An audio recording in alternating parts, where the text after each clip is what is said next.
Bonjour et bienvenue dans cette nouvelle vidéo de Vivre sainement sur Emmanuel Macron, compilation des mensonges de l'interview.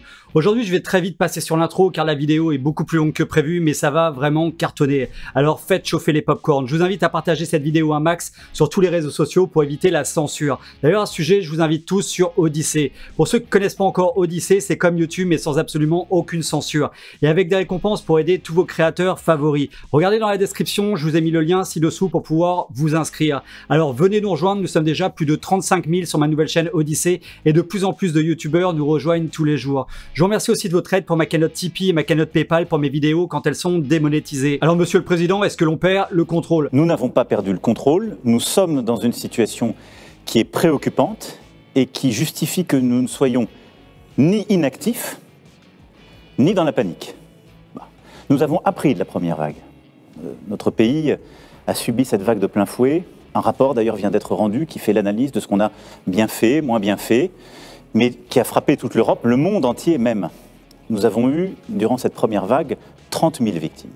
Depuis lors, 2 000 victimes supplémentaires. Alors écoutons si effectivement nous avons perdu plus de 30 000 personnes à cause du grand coronavirus. Nous avions déclaré 30 000 morts à l'époque. Ça faisait 15 jours que les gazettes se faisaient l'écho de morts cachées à domicile. On avait même vu des études faites par je ne sais quelle structure disant qu'il y avait 10 000 morts cachées à l'hôpital. Suite à des comptes, quand vous comparez la mortalité sur la période de la première vague versus la même période les années précédentes, on aurait dû attendre à ce qu'il y ait 20 ou 25 000 morts, et nous en avons déclaré 30. Donc ça veut dire que non seulement il n'y a pas eu de mort cachée, mais probablement qu'un certain nombre de personnes qui sont décédées porteurs du Covid ne sont pas nécessairement décédés du Covid. Bien. Comme on l'entend dire, ce gars qui est notre ministre de la Santé devant la commission du Sénat, plus de 30 000 personnes sont mortes positives au coronavirus, mais pas mortes à cause du coronavirus. Alors on revient sur notre cher président qui nous veut que du bien. Le virus que nous connaissons maintenant depuis le début de l'année et qui nous frappe depuis 8 mois revient. Nous sommes dans ce qu'on a souvent appelé cette deuxième vague. Et ça remonte partout en Europe. Au moment où nous nous parlons, l'Allemagne est en train de prendre aussi des mesures restrictives parce qu'elle a beaucoup de cas. Elle est 15 jours, 3 semaines derrière nous, mais dans une situation préoccupante. L'Espagne, les Pays-Bas sont aussi dans une situation très préoccupante, avec même plus de cas rapportés à leur population que nous. Alors écoutons un nouveau révolté, un nouveau rassuriste qui sent bien le vent tourner et qui essaye de sauver ses fesses. En Ile-de-France, j'ai eu le chef des services des urgences immobilières, il m'a dit en sortant d'une interview, il m'a dit je suis d'accord avec toi, c'est en train de diminuer. Donc je sais pas pourquoi, sans doute parce que Macron prend la parole, il y a une espèce de spéculation sur des choses incroyables qu'on annonce. Moi, je n'y crois pas une seconde. Alors, le reconfinement, j'y crois pas une seconde. Et même le couvre-feu, je ne vois vraiment pas ce qui le justifie. On est en train d'arriver au sommet de ce second pic. C'est déjà en train de redescendre tous les chiffres. Je rappelle que le pseudo-docteur Blachier, avec des liens d'intérêt énormes avec Gilead et plein d'autres laboratoires pharmaceutiques, nous prédisait l'apocalypse. 85 000 morts minimum, même avec tous les gestes barrières, le masque et la plume dans les fesses. Moi, je comprends pas ce qui se passe aujourd'hui. Je comprends pas pourquoi là on est si stressé maintenant, alors que quand je regarde les courbes d'entrée en réanimation, c'est déjà en train d'infléchir. Les courbes de passage aux urgences, les courbes de SOS médecins, ils ont déjà passé leur pic il y a 1 à 2 semaines. Nice et Bordeaux. Nice et Bordeaux, toutes les villes du Sud qui ont connu leur pic, c'est déjà terminé. Il y a un autre pool de villes qui sont au sommet du pic et il y en a d'autres qui arrivent, comme Toulouse et Montpellier. Hier, j'ai eu plusieurs urgentistes et réanimateurs qui m'ont appelé, ils m'ont dit « Je suis d'accord avec toi, on a atteint le pic. » Et oui, mais visiblement pas pour tous les banquiers d'investissement. Écoutons. Ce virus frappe toutes les catégories d'âge et il y a des formes très sévères à tous les âges. La moitié du nombre de Covid qui sont en réanimation ont moins de 65 ans. Au moment où je vous parle, nous avons des centaines de milliers de nos concitoyens qui ont eu ce virus, qui en sont sortis, qui sont en train de l'avoir, qui en sortiront, mais qui ont perdu l'odorat, le goût, qui auront des lésions, des poumons, parfois des conséquences cardiaques, gastriques, d'autres cérébrales. Alors écoutons le docteur Xavier Potet sur les manipulations de chiffres. Il suffit de regarder, parce qu'évidemment les chiffres on peut les manipuler un peu dans tous les sens. Parfois on regarde les entrées, parfois on regarde les taux d'occupation, parfois on regarde les décès, etc. C'est assez compliqué de s'y retrouver. On n'utilise pas toujours les mêmes critères, surtout pas ceux qu'on avait utilisés lors de la première vague, si tant est qu'on puisse dire aujourd'hui que celle-ci est une deuxième vague. On voit un taux d'occupation des lits de réanimation, je parle bien de taux d'occupation, qui n'évolue pas beaucoup, malgré qu'il y ait beaucoup d'entrées. On a effectivement des gens qui rentrent en réanimation, mais on a un taux d'occupation qui reste relativement faible. Allez, retour sur l'ex-employé des Rothschild qui doit bien stresser dans son caleçon avec ses potes américains qui se retrouvent dans des scandales énormes. Je parle d'Hillary Clinton, de Barack Obama ou de Joe Biden. Là, ça va faire très mal. Et en ce moment, nous avons 20 000 cas en moyenne par jour de plus. 20 000. Au moment où je vous parle, et depuis plusieurs jours, nous avons donc, chaque jour 200 de nos concitoyens qui rentrent en réanimation. Aujourd'hui, 226. Et nous avons 32% de nos services de réanimation qui sont occupés par des concitoyens qui ont le Covid. Ce qui veut dire que nos services de réanimation sont aujourd'hui dans une situation de pression qui n'est pas soutenable. Alors écoutons le professeur Megarban justement sur la pression dans les lits de réa chaque hiver. Moi je connais tous les hivers à Paris, les lits de réanimation sont totalement saturés. Nous transférons des patients à Orléans, à Chartres, tous les hivers. En temps normal déjà. En temps normal. Avant la période, on n'en parlait jamais. Avant la période Bien sûr, on n'en parle pas. Alors que nous, on en parle tous les jours. On demande des lits supplémentaires. Rien ne nous est accordé. Et oui, la pression est toujours énorme chaque hiver et Macron a fermé 4500 lits de réanimation entre 2017 et 2019. Et devinez quoi? Après le printemps de cette année, donc après l'épidémie, depuis mai, ils ont fermé 2000 lits supplémentaires. Et ils ont coupé le budget des hôpitaux de 900 millions d'euros. Vous inquiétez pas, tout va bien. Aujourd'hui, nos soignants sont très fatigués. À juste titre, parce qu'ils ont été au front pour la première vague. Ils ont ensuite dû reprogrammer tous les autres soins durant tout l'été et il y a cette deuxième vague. Et donc nous n'avons pas de lits en réserve, de lits cachés. Et donc c'est pour ça que nous devons prendre des mesures plus strictes pour justement reprendre pleinement le contrôle, pour reprendre votre formule. Bref, on comprend bien qu'ils ont organisé la destruction de l'hôpital public. Écoutons le docteur Nicole Delépine qui se bat avec son mari, le docteur Gérard Delépine, depuis très longtemps contre les mensonges d'État et pour relancer l'hôpital public. Ces deux docteurs sont des experts reconnus mondialement en oncologie. On nous dit d'un côté la vague augmente, et d'un autre côté, certains nous disent absolument le contraire. Est-ce qu'on ne pourrait pas savoir de façon objective, on n'ose plus employer ce mot, ça a l'air d'une obscénité, objectivité. Oui, bah, je crois qu'on pourrait savoir si on donnait les vrais critères, hein, c'est-à-dire effectivement les critères de vrais malades et de mortalité, alors que maintenant, quand un critère marche plus, comme dit l'autre, on change de critère et comme ça on continue à vous faire peur. Et oui, au départ, c'était le nombre de morts qui comptait. Vu que le nombre de morts a baissé, du coup, on est passé au nombre de patients en réa. Vu que le nombre de patients en réa a baissé aussi, on est passé au nombre de cas positifs avec des millions de tests frauduleux qui détectent même les papayes et les ailes de poulet positives au coronavirus. Si on doit réagir, c'est qu'on doit freiner la diffusion du virus. D'abord pour protéger les autres. Parfois nous-mêmes, ça dépend d'où on parle. Mais les plus âgés, les plus vulnérables, les plus précaires. Premier objectif. Deuxièmement, on doit protéger notre système de santé, nos soignants. Moi je dis qu'on doit nous protéger des fake news de ce gouvernement. Vous allez voir des exemples de propagande en fin de cette vidéo. Écoutons le docteur Delépine sur le sujet. Il y a une peur organisée dans ce pays qui est absolument fabuleuse. Vous savez bien que Gérard Delépine affectionne de faire ses cours régulièrement et qu'on en publie un maximum. Oui. Il a fait le bilan avant-hier, il y a quelques jours sur France Soir avec les courbes à nouveau de l'épidémie mondiale. On n'est pas dans une deuxième vague, on est dans les queues d'épidémie où il y a toujours quelques malades en plus. Oui, mais non, Madame Delépine, ça c'est pas vendeur. Ce gars-là veut encore faire du pognon. Écoutons-le encore diffuser de la grande peur. Et cet objectif, de manière très concrète, c'est freiner le virus, c'est faire que ces 20 000 nouveaux cas par jour, on va devoir les ramener à 3 à 5 000 cas par jour, parce que là on peut maîtriser. C'est que ces 200 entrées en réanimation, on doit aussi fortement les réduire, pour au fond revenir à un niveau de nombre de cas Covid en réanimation qui est de l'ordre de 10 à 15% d'honoraires au maximum, parce que là c'est soutenable. Et oui, donc ce couvre-feu, qui est en fait un mini-confinement du soir, va nous aider à faire tout ça. Écoutons son cher ministre de la Santé sur le sujet. Mais en réalité, vous savez, ce qui fait que la grippe s'arrête au printemps, c'est pas la chaleur, c'est qu'en fait, au printemps, qu'est-ce qui se passe? On ouvre les fenêtres, on ouvre les portes, on n'est plus confiné dans des lieux, on va dehors. Et donc, c'est le confinement qui provoque la circulation du virus. Voilà, donc le confinement provoque la circulation du virus. Je rappelle que l'Organisation mondiale de la santé est revenue la semaine dernière sur sa position initiale sur le coronavirus, en appelant tous les dirigeants mondiaux à cesser de confiner leur pays et leurs économies. L'OMS a également affirmé que la seule chose obtenue avec les confinements était la pauvreté, en rendant les pauvres encore plus pauvres. Mais évidemment, le roi Macron pense autrement dans son ego. Donc, vous avez très bien dit, face à ça, il serait disproportionné de reconfiner le pays. Notre objectif, ça doit être de réduire les contacts privés qui sont les contacts les plus dangereux.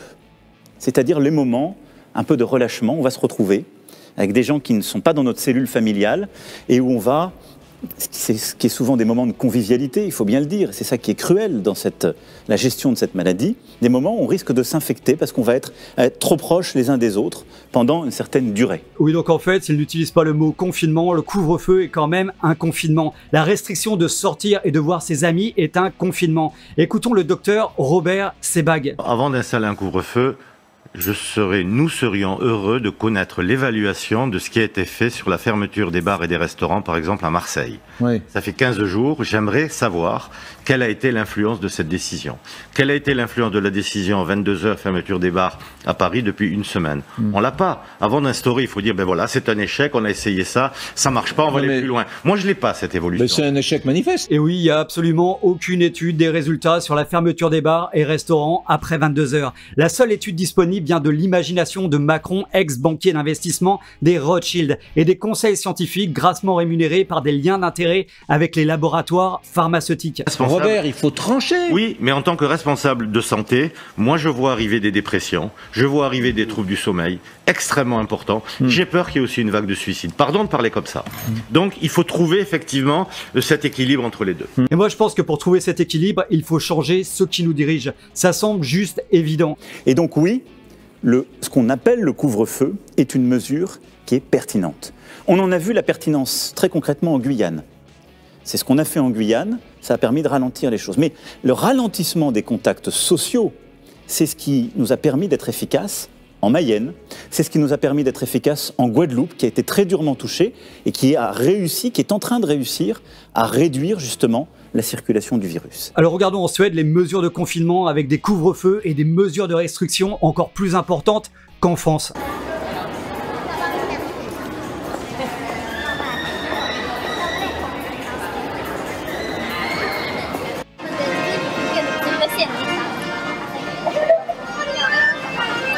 Bah non, en fait, en Suède, il n'y a rien du tout, pas de masque, pas de confinement, sauf pour les personnes à risque, pas de couvre-feu, et tout va bien. C'est la fin de l'épidémie chez eux, mais chez nous, c'est la guerre. Et donc la décision que nous avons prise, c'est en effet un couvre-feu. Un couvre-feu qui va s'appliquer à la région Île-de-France, où le virus circule très activement, et à plusieurs métropoles, à 8 métropoles en plus de la région Île-de-France. Je les cite pour que ce soit clair pour tout le monde. Les métropoles, je dis bien, de Grenoble, Lille, Lyon, Aix-Marseille, Montpellier, Rouen, Saint-Étienne et Toulouse. Alors écoutons tout de suite Pascal Praud. Il y a 1500 personnes en réa. Vous vous rendez compte de l'incurie, d'une certaine manière, j'allais dire de ceux qui nous gouvernent. Il y a 1500 personnes en réa et on boucle la France pour 1500 personnes en réa. C'est ça la réalité de ce pays. Moi, je trouve ça effrayant depuis le départ. Je passe mon temps à le dire. Je trouve ça effrayant depuis le départ. Non, mais on parle de... Donc c'est 1500 personnes. Alors, ce sera peut-être 2000 personnes en réa, 2500 personnes. Mais on est 70 millions de Français. Il y a 1500 personnes en réanimation. Et oui, ça semble juste logique. 1500 personnes en réanimation à cause du Covid, dont certains y sont pour 2 ou 3 litres d'oxygène. Ce qui est du jamais vu en France. Ces personnes ne devraient pas être en réanimation, mais vu que l'État donne 4500 € pour les personnes positives au coronavirus en réanimation, bah, certains hôpitaux en profitent et font gonfler tous les chiffres. Si pendant 6 semaines, nous tenons ce couvre-feu, on est collectivement responsable justement d'un engagement collectif de réduction de ces contacts, à ce moment-là, nous pensons que nous pourrons progressivement réouvrir. Je suis très prudent parce que l'expérience nous enseigne qu'on ne maîtrise pas tout, qu'on ne sait pas tout dire. Allez, petit retour en Suède.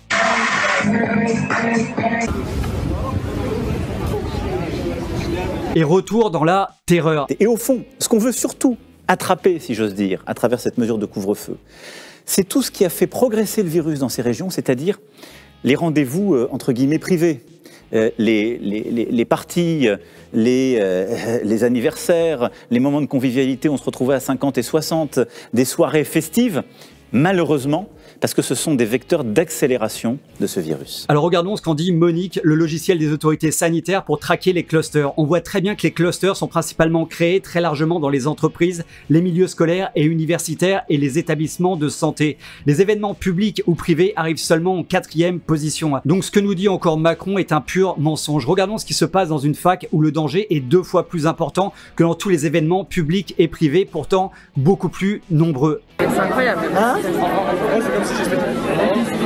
Voilà, mais pour notre dictateur, en mode de pensée unique, la réalité est tout autre. Il est sûr qu'il y aura des conséquences économiques pour ces secteurs. Il y a des restaurants qui vont fermer. Et donc, de manière très claire, par exemple à Paris, on sait très bien que si on demande ce couvre-feu à 21h, on a même des restaurants qui décideront de fermer. Donc je vais être très clair pendant ces 6 semaines.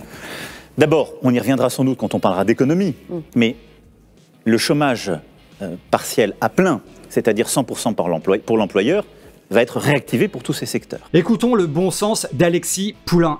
Et là, nous avons des dirigeants qui décident de manière totalement, mais sans vote, sans rien. C'est-à-dire qu'on est hors cadre de la démocratie. On est dans les lois d'exception. On est dans cette guerre sanitaire qui leur permet de pousser les lois d'exception et qui nous interdisent de nous déplacer librement. Mais pourquoi nous devrions accepter ça? Je suis citoyen français, j'ai été outré par ce que j'ai entendu ce soir, par le petit sourire narquois de M. Macron qui disait c'est difficile d'avoir 20 ans en 2020, mais je crois que c'est difficile d'être citoyen français sous cette présidence. Rien à ajouter, retour sur le plateau du roi et de ses 2 serviteurs. Nous allons continuer à travailler. Notre économie en a besoin, notre société en a besoin, on en a besoin. Nos enfants ont besoin de continuer d'être à l'école. Je me félicite que nous ayons été parmi les premiers pays à rouvrir nos classes, qu'on ait réussi la rentrée scolaire, et je remercie nos enseignants qui ont fait un travail formidable. On doit continuer ça.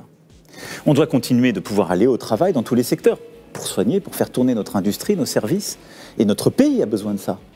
Son moral, et puis pour financer le reste du modèle. Bref, encore juste du blabla, réécoutons du bon sens dans cette période délirante. Depuis 2018, pas 2017, je pense qu'il y a eu un an où tout allait à peu près, mais depuis la crise des Gilets jaunes, on a vu des débordements d'autoritarisme à un point tel qu'on n'avait jamais connu en France. Et là, ce soir, on a un roi qui décide unilatéralement de nous empêcher d'aller et venir parce que, soi-disant, un virus serait dangereux seulement à partir de 21h. Mais rendez-vous compte de la folie qui est en train de s'imposer sur nous. Et oui, ça c'est du bon sens. Et d'ailleurs, je vous invite à rejoindre l'association Bon Sens pour s'organiser et lutter ensemble. Je vous invite également à rejoindre Odyssée pour la liberté d'expression qui est si importante dans cette période de censure massive. Pour celles et ceux qui ont des urgences, par exemple sanitaires, il y aura des autorisations. Donc on va définir les cas, là aussi, je dirais, de bon sens, qui permettront de circuler. Il n'y aura pas une interdiction de circuler entre 21h et 6h du matin. Il y aura une stricte limitation aux bonnes raisons. Mais ça veut dire, par contre, qu'on n'ira plus au restaurant, on ne sortira plus du restaurant après 21h, qu'on n'ira plus chez des amis, qu'on n'ira plus faire la fête, parce qu'on sait que c'est là qu'on se contamine plus facilement et qu'il faut réduire. Et oui, donc il le répète avec le sourire, sans mensonge, sans aucune honte, des dollars plein les yeux. Alexis, c'est à toi. Je suis désolé, ce virus n'a aucune raison de nous empêcher de faire ce qu'on veut après 21h. N'a aucune raison de faire fermer la porte à je ne sais pas combien de milliers de restaurateurs, de patrons de boîtes de nuit, de patrons de bars. Ce virus n'est pas là pour tuer l'économie. Or, ce que nous dit Emmanuel Macron, c'est qu'il faut travailler pour sauver l'économie, mais il y aura des secteurs sacrifiés. Et il y aura des morts, parce que c'est une guerre, et il y aura des morts. Mais comment peut-on accepter une chose pareille? On a un président de la République ce soir qui nous parle. Et voilà ce qu'il nous dit, simplement, qu'il va nous faire souffrir, qu'il va nous faire souffrir pour notre bien. Et oui, mais c'est ce qu'il fait depuis son élection, mettre le peuple dans la misère, vendre notre pays à la découpe, détruire tous les services sociaux, les acquis sociaux. Mais vous inquiétez pas, il nous veut que du bien. Ce que j'espère aussi, ce que j'attends de chacun d'entre nous, c'est que, comme on l'a fait au moment du confinement, chacun soit conscient des risques et de l'enjeu. Vous savez, au moment du confinement, nous avons été l'une des nations qui a le mieux respecté cette décision. Elle était très difficile. Les Français ont été exemplaires, parce qu'ils ont compris que c'était pour protéger les plus fragiles et pour protéger nos soignants. Et nous l'avons respecté beaucoup mieux que dans d'autres pays. La parole à Michel Onfray. comment en est-on arrivé là? Quand même, ce mot, là, couvre-feu, on a entendu il y a quelque temps que c'était la guerre, une fois, deux fois, trois fois, plusieurs fois. On a un vocabulaire extrêmement martial, tout ça pour ne pas dire que on a détruit l'hôpital public français, on a détruit la santé française, le bien public et l'intérêt général ne font plus la loi. Dans les hôpitaux, on sait très bien que c'est l'argent, c'est le marché qui fait la loi. Ce qui semble juste normal pour un banquier d'investissement. Et puis, une dernière règle, je dis ça parce qu'on a regardé ce qui marchait chez nos voisins, chez les autres, cette fameuse règle des 6. Au restaurant, on l'a dit, je remercie une fois encore nos restaurateurs, on a dit pas plus de 6 à table. Eh bien, au maximum, pour notre vie personnelle, il faut qu'on fasse ça. Si on est une famille de 7, 8, 9, 10, c'est évident, on continue à avoir une vie familiale normale. Là aussi, il faut avoir du bon sens. Alors oui, regardons avec bon sens les cantines d'université. Et comme on peut le voir, la règle des 6 est tout à fait respectée partout. Ils sont bien 6 par table de 4, les unes collées après les autres. Et cet imposteur veut nous faire croire que cette règle est une règle de bon sens. Il délire complètement. Parfois, on réisole les gens. Vous savez, le télétravail, je vais être un peu direct. Quand on a une résidence secondaire tout à fait sympathique et qu'on télétravaille, c'est chouette. Quand on a un appartement, que les enfants sont à la maison, qu'on a la promiscuité, ça devient vite très dur. Et puis, on a besoin d'échanger avec des collègues de travail. Bon.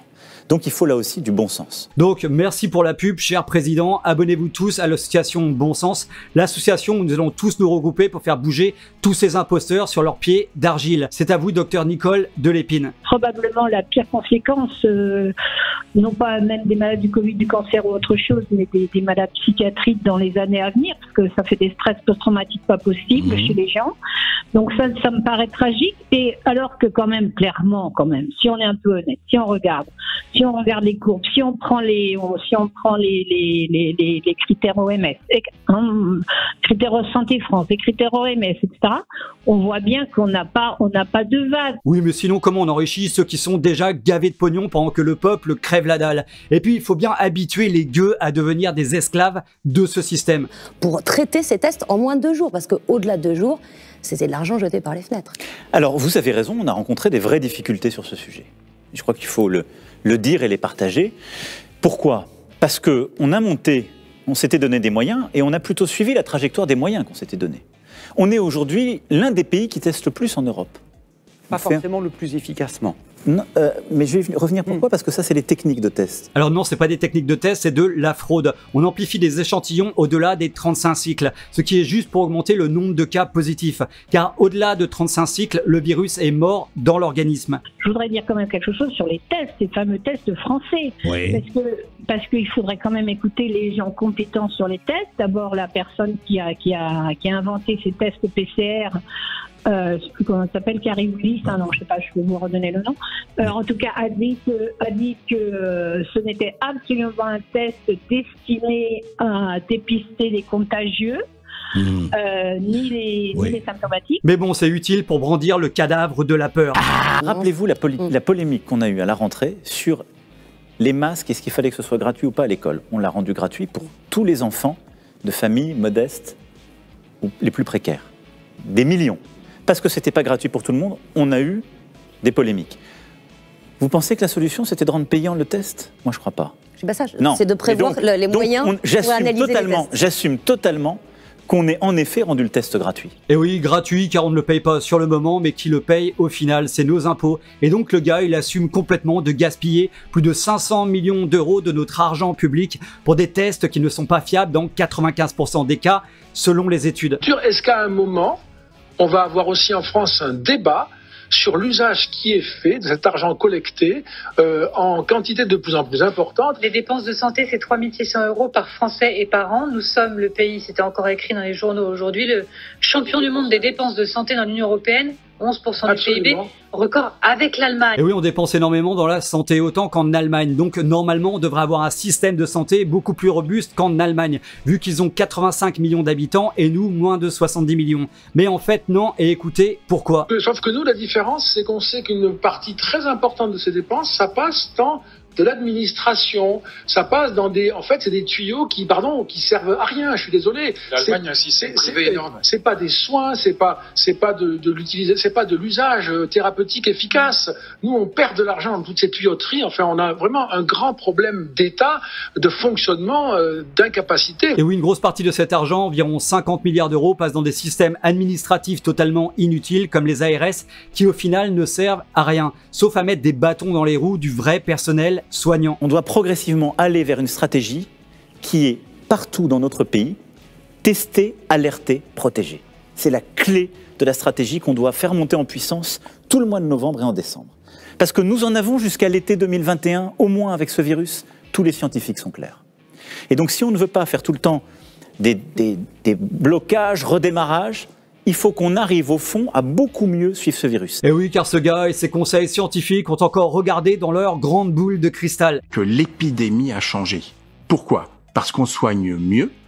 Imaginez quand même que les gens qui passent en réanimation sont très rapidement anticoagulés, ce qu'on ne faisait pas. On utilise des corticoïdes, ce qu'on ne faisait surtout pas. On utilise des antibiotiques de couverture, ce qu'on ne faisait pas. Et on utilise des ventilations non invasives, ce qu'on ne faisait pas. On fait énormément de choses qu'on ne faisait pas. Ce qui fait que les gens, d'abord, sont pas intubés en réanimation, restent beaucoup moins de temps en réanimation et surtout guérissent. Et oui, et ça, c'est la vraie vérité constatée un peu partout en France et dans le monde. Les derniers chiffres nous disent que Stop Covid a servi à alerter, à ce jour, 493 personnes. Alors, je ne prendrai pas ce chiffre pour dire que c'est un échec. Ça n'a pas marché. C'est-à-dire que c'est surtout, ça a été beaucoup moins téléchargé que tous nos voisins. 2,5 millions de personnes à peu près. Les Britanniques, les Allemands ont beaucoup plus de téléchargements. On n'a pas réussi. Mais quand je regarde nos voisins aujourd'hui, et les cas qui ont été identifiés par une telle application, même en Allemagne ou en Angleterre, très peu. Ouais, donc écoutez bien, elle dit que le Stop Covid fut une application qui fut un échec, car elle fut très peu téléchargée. Alors que chez nos voisins, elle fut téléchargée massivement, mais elle fut également un échec. Alors écoutez bien ce qu'il va dire maintenant. Donc, depuis plusieurs semaines, j'ai demandé aux équipes de complètement reconfigurer les choses. Il faut qu'on ait une nouvelle application, elle va s'appeler Tous Anti-Covid. Chacun est mobilisé. C'est une application... Et on a regardé ce qui marchait chez les autres, il faut apprendre de nos erreurs. Voilà, donc il dit qu'il va ressortir une nouvelle application qui va encore nous coûter un pognon dingue en suivant ce qui marche chez les autres. Alors que juste avant, il disait que même dans les autres pays, l'application téléchargée massivement avait été un fiasco. Mais alors pourquoi font-ils toute cette mascarade? Écoutons de la propagande. Et quand est-ce qu'on va sortir de cet engrenage? Quand est-ce qu'il va y avoir une sortie de crise possible? Et moi, j'ai qu'une réponse, c'est vaccin. Non, mais C'est vaccin. Mais je suis pas certain. D'abord, vous dire que le principe de vaccin, comme pour tous les vaccins, c'est qu'il doit être à la fois efficace et sûr. Nous proposerons un vaccin aux Français lorsqu'un vaccin aura démontré qu'il est efficace et sûr.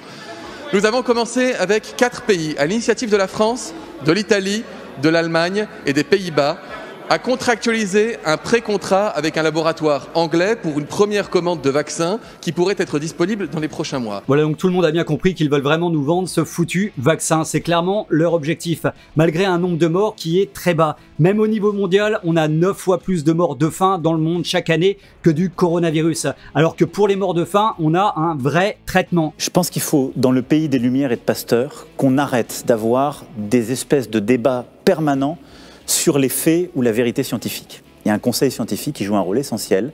Il va d'ailleurs être pérennisé. Je remercie ses membres.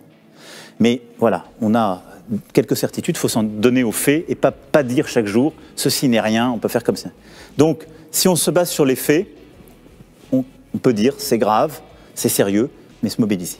Bref, ce qu'il dit n'a plus d'importance, il va pérenniser ses conseils scientifiques qui depuis le départ nous disent que des conneries et pourtant il leur renouvelle sa confiance. Allez, un autre exemple de propagande. C'est Google, chacun peut le vérifier, vous tapez Qu'est-ce que Covid c'est et France. Ça c'était au mois de mars-avril, c'est la mortalité en France. D'accord. Covid, hein. Covid. Donc ça c'était mars-avril, ça c'est maintenant, c'est actualisé jusqu'au dernier chiffre qu'on a. Qu'est-ce que c'est votre source là? C'est Google, c'est les chiffres officiels de la France. Vous tapez n'importe quel pays plus Covid sur Google, vous avez ce tableau qui sort dans tous les pays du monde. Donc ça c'est pas des données Florian Philippot. Voilà, ça c'est ce qu'on appelle la seconde vague.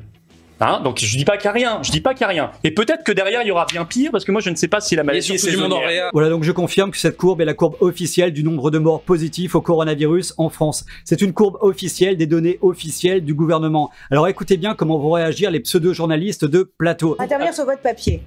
Votre papier, une référence Google, ça ne veut rien dire, monsieur. Mais c'est pas Google. Alors dites-moi, quelle est la référence de votre courbe exactement? Quelle est la source? C'est les chiffres officiels de la France qui sont repris. Mais quel chiffre officiel de quel site et de quoi? Ah bon, vous en êtes sûr?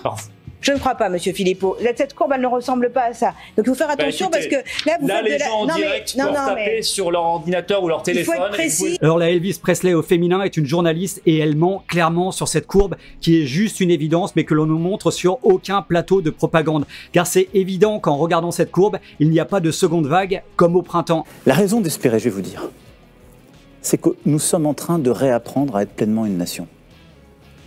C'est-à-dire qu'on s'était progressivement habitué à être une société d'individus libres.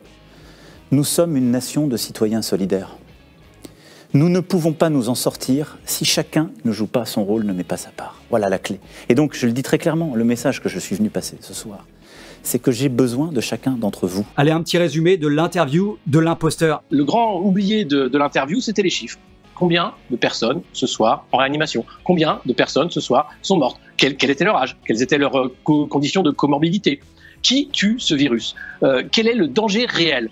Pourquoi nous en sommes là? Parce que derrière, nous avons des gens qui acceptent, qui vivent dans la peur, des médias qui ont joué avec la peur, ce n'est pas le cas de RT France, et je vous remercie, et un système qui a permis à Emmanuel Macron d'étendre une toile d'autoritarisme sur un pays pourtant libre. Allez, on va terminer sur un dernier exemple de propagande. Écoutez bien. Parce que, vous savez, en 2017, la grippe a tué entre 20 et 30 000 personnes en France. C'est une forte grippe. 20 et 30 000 personnes. Bon, on n'est pas très loin des chiffres du Covid cette année. En quelle année? On est à 32 000, 2017.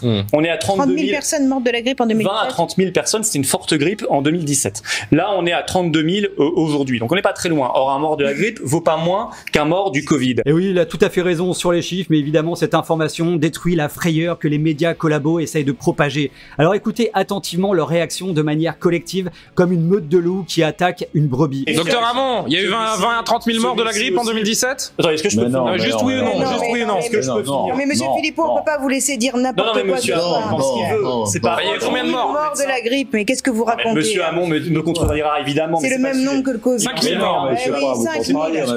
5 000, s'il vous plaît. 5 000. Mais vous dites 5 000 au hasard. Non, c'est monsieur Hamon qui le dit. Mais 30 000, c'est une année normale de grippe. 5 000, c'est même pas une année normale de grippe. La moyenne de morts de grippe par hiver est d'environ 15 000. Sauf bien sûr pour l'hiver dernier où nous avons eu environ 72 morts de grippe. Mais chut, c'est parce que c'est nous les complotistes. Alors écoutons la vérité. S'il vous plaît, avancez. Épidémie de grippe, la surmortalité hivernale a atteint 21 000 décès, le point. Allez, merci beaucoup. Bon, stop. Ça c'est fait. Les polémiques pour les polémiques, ça ne sert à rien. C'est rapide. Non, mais enfin, écoutez. Ah non, c'est Benjamin Morel qui est d'accord. Moi, quand je donne un chiffre sourcé, écoutez. Et monsieur Hamon, il le sait pas non plus, il fait semblant de savoir, c'est pas bien. Voilà, et ça, c'est nos médias d'information. Débranchez vos télés, mes amis. Nous sommes en danger avec ces imposteurs. Rejoignez tous l'association Bon Sens pour tous nous défendre et la plateforme Odyssée pour préserver notre liberté d'expression. N'oubliez jamais, sans aucune liberté d'expression, nous serons pris définitivement au piège. Alors, rejoignez-nous pour reprendre notre futur en main. Et vous, qu'en pensez-vous? Voilà, cette vidéo est terminée pour aujourd'hui, j'espère qu'elle vous a plu. Si c'est le cas, cliquez sur j'aime et partagez massivement sur les réseaux sociaux. Abonnez-vous à la chaîne si ce n'est pas encore fait et à très bientôt pour une prochaine vidéo sur Vivre Sainement.